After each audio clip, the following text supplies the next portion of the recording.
Welcome to the deep dive.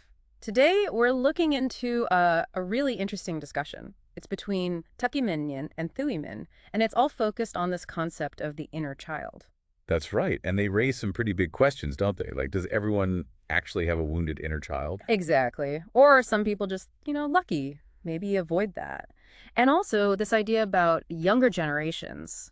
Are they maybe more tuned in because they prioritize self-care more? hmm It's a lot to unpack. Mm. So our mission today is really to get a better handle on how they characterize this inner child in their conversation. Okay, so where should we start?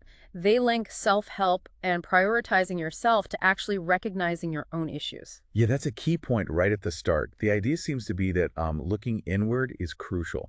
It's not about finding external fixes, but more about that internal exploration. Right. And then there's this quite striking idea they brought up about playing with negative emotions, even traumas, as a sign of inner strength.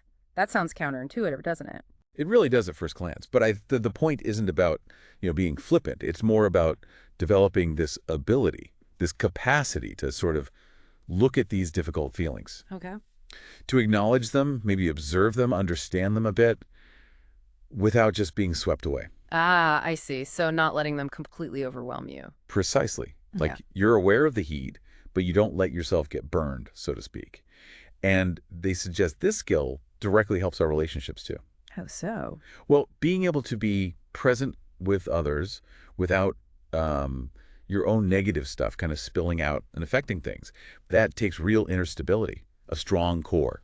Okay, so that internal connection sounds absolutely vital then. They talk about this deep connection with oneself, like it's a source of strength beyond just everyday worries. Tapping to something deeper. And they actually get pretty specific about what might, fuel that strength.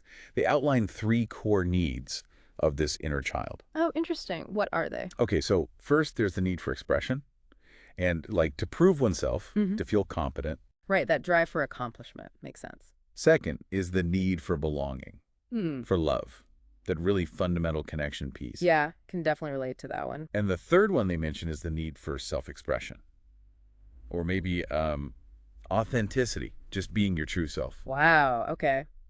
Expression, belonging, authenticity. Those feel, yeah, they feel pretty universal. Things we crave from way back and maybe still do. Absolutely. They seem like core human drivers. And what I found really thought-provoking was how they frame healing around this. How do you mean?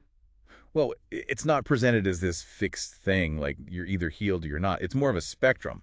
They kind of invite you to ask, okay, where am I on this? Do I feel mostly healed? Or could there be wounds still sort of lurking? Ah, potential wounds that haven't surfaced yet. Exactly. It Yeah. implies it's an ongoing process, maybe a lifelong one, not Yeah. just a destination you arrive at. Right. So let's try and wrap this up. From our deep dive into their conversation, we've seen how self-awareness often starts with that focus on self-care.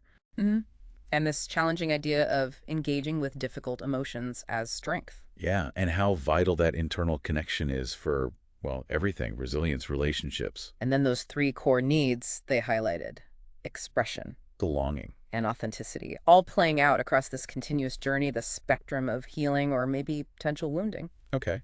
So that leaves us, and you listening, with something to think about. Yeah, a final question perhaps. Thinking about those three needs: expression, belonging, authenticity, which one feels most alive or relevant for you right now? And reflecting on that, what might it suggest about your own path, your own journey of, healing or growth, something to mull over?